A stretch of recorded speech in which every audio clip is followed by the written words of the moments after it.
L'heure de notre focus, nouvelle illustration de la crise migratoire. Aujourd'hui, on va s'intéresser au parcours des migrants. Ils transitent par la Turquie, la Grèce, ils traversent la Serbie puis la Hongrie pour enfin se diriger vers les pays les plus riches, l'Allemagne, la France, la Grande-Bretagne, l'Autriche, la Scandinavie. La Macédoine, elle est complètement débordée, elle ne peut plus contrôler ses frontières. Alors, qui sont ces milliers de personnes qui font le voyage? Dans quelles conditions? Je vous propose de regarder un reportage signé Anne-Charlotte Iné et Yann Moine. Pour rejoindre l'Europe occidentale, il faut passer par là. La gare de Gevgeliya, au sud de la Macédoine. Ils sont plusieurs milliers à débarquer chaque jour, attendre un train qui ne semble jamais venir. Des Afghans, des Pakistanais, des Irakiens, des Syriens, femmes et enfants. Même le chef de gare paraît totalement dépassé.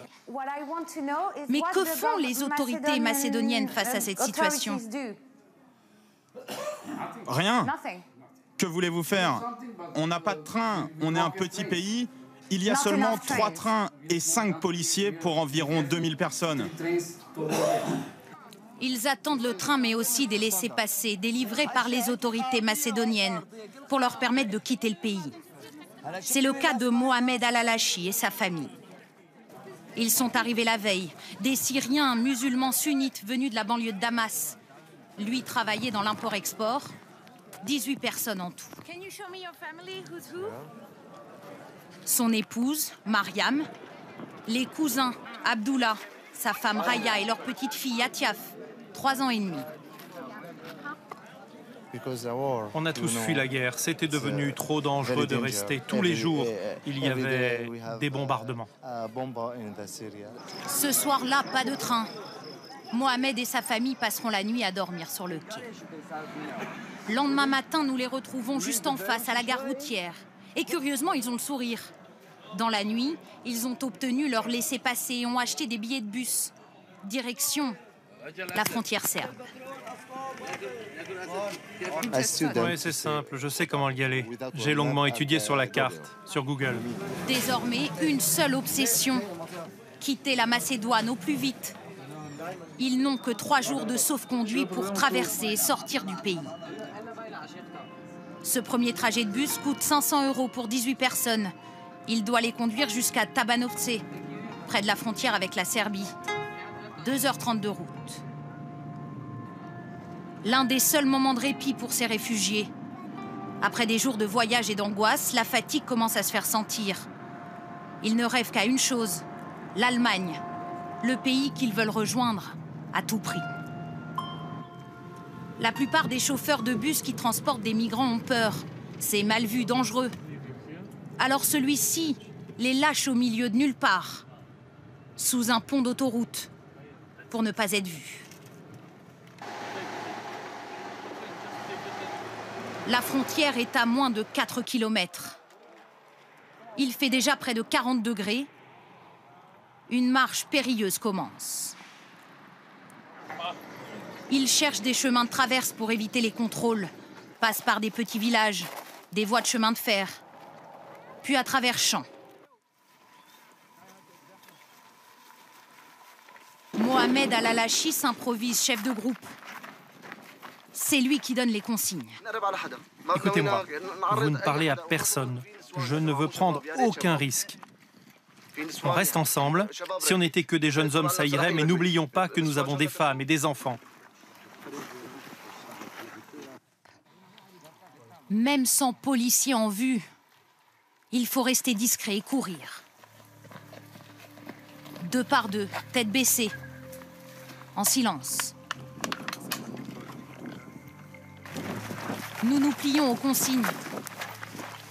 Et sans même nous en rendre compte, nous franchissons la frontière et arrivons à Miratovac, en Serbie.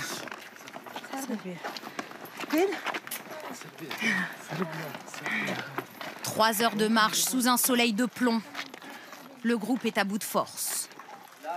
Dans ce village serbe à majorité musulmane, on leur indique une mosquée où ils pourront boire et manger. Ils sont heureux.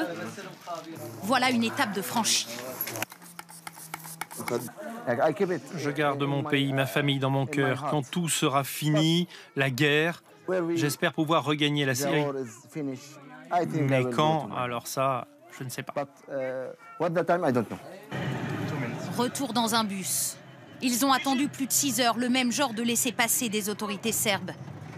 Encore 5 heures de route en pleine nuit. Direction Belgrade, la capitale. Ils n'y arriveront qu'au petit matin. En plein centre-ville, des milliers de migrants. Les autorités serbes ferment les yeux. Elles n'ont qu'une exigence, que ces personnes quittent le pays, et le plus vite possible. Du coup, à la gare routière, il n'est pas difficile de trouver un bus vers la Hongrie. Mais Mohamed a besoin de soins. Sa cheville est sans doute foulée. Je ne sais pas comment je me suis fait ça. Sans doute en marchant de Macédoine jusqu'en Serbie. Mais pas question d'aller à l'hôpital. Il faut économiser le moindre euro. Pour venir en Europe, c'est cher. 3 500, 4 000 euros. Et comment vous avez trouvé l'argent? Moi, j'avais des économies. Les autres, ils ont récolté de l'argent auprès de leur famille, les frères, les sœurs, les cousins. Ils ont donné, certains 500 euros. Depuis Belgrade, leur objectif, c'est désormais la Hongrie, via la ville d'Orgoz, la porte d'accès à l'Europe. Ils le savent, c'est une forteresse difficilement pénétrable. Alors discrètement, dans la nuit, ils se sont engagés. Nous sommes à quelques centaines de mètres de la frontière hongroise. En silence, ils suivent une ancienne voie de chemin de fer. Cette nuit-là, nous ne croiserons ni policiers ni douaniers. Le grillage hongrois est franchi, juste là où ils s'arrêtent. Ce soir-là, ils sont plusieurs centaines de migrants à être ainsi passés en Europe. Avec moi sur ce plateau, Louise Carr, coordinatrice du programme Personnes déplacées chez Amnesty France. Merci d'avoir accepté notre invitation. Alors on vient de regarder ce reportage. Qui sont ces migrants qui empruntent cette route? Est-ce que ce sont essentiellement des Syriens? Oui, enfin, on parle, il y a l'HCR qui a dit que 90% des personnes qui arrivent en Grèce en ce moment, c'est des Syriens, des Afghans, des Irakiens, donc c'est-à-dire des personnes qui fuient des guerres et des conflits, qui ont besoin qui ont leur droit international, c'est de pouvoir poser leur demande d'asile et de pouvoir accéder à un accueil digne. Donc voilà, ce sont des personnes qui doivent continuer leur route parce que quand ils arrivent en Grèce, ils sont accueillis dans des conditions qui sont pas dignes d'un être humain. Il y a des personnes avec des familles, avec des jeunes enfants, qui dorment à la rue. Il y a pas, ils débarquent, pour ceux qui débarquent à Lesvos, ils sont contraints de marcher presque 100 km pour arriver à un centre d'accueil qui est sale, qui est surpeuplé, des personnes qui doivent dormir dehors. Donc, ils peuvent pas rester en Grèce, donc ils continuent leur chemin vers la Macédoine, vers la Serbie, jusqu'en Hongrie et plus loin encore. Oui, parce que les conditions d'accueil sont très, très différentes, très disparates d'un pays à l'autre. Oui, voilà. Donc, c'est depuis longtemps le cas en Europe. Donc, là, on a une crise qui montre tout ça. Mais cette situation en Grèce, ça dure depuis des années. C'est depuis 6 ans, 5 ans que aucun pays européen ne renvoie avec les régulations de Dublin les demandeurs d'asile en Grèce, justement parce que les conditions d'accueil et les conditions de rétention, les procédures d'asile sont défaillants. Donc, mais il n'y a pas un moyen pour les personnes de quitter légalement le territoire grec pour se rendre pour pouvoir avoir leur demande d'asile traitée ailleurs en Europe. Donc, ils sont obligés de passer en bus, à pied, pour essayer d'arriver dans un autre pays. Et là, tout le monde parle d'Allemagne, mais qu'est-ce que l'Allemagne signifie pour eux, c'est que c'est un pays où, quand ils ont annoncé la hausse des chiffres, l'Allemagne dit qu'ils peuvent gérer cette c'est un pays qui ouvre les bras. Voilà, donc ils cherchent avant tout la stabilité, un endroit où ils pourraient s'installer. Ce sont des personnes qui ont fui des guerres. Ils cherchent tout d'abord la sécurité et une vision à long terme pour leurs enfants, pour reprendre les études, pour juste recommencer leur vie. Dans quelles conditions ces gens voyagent? À quel risque s'exposent-ils? Les risques sont très grands. Donc, nous avons vu les passeurs sont partout. Quand on construit des murs, c'est ça qui ça attire les passeurs. Donc, Là, on a vu en Hongrie, il y avait 71 personnes qui sont mortes dans un camion.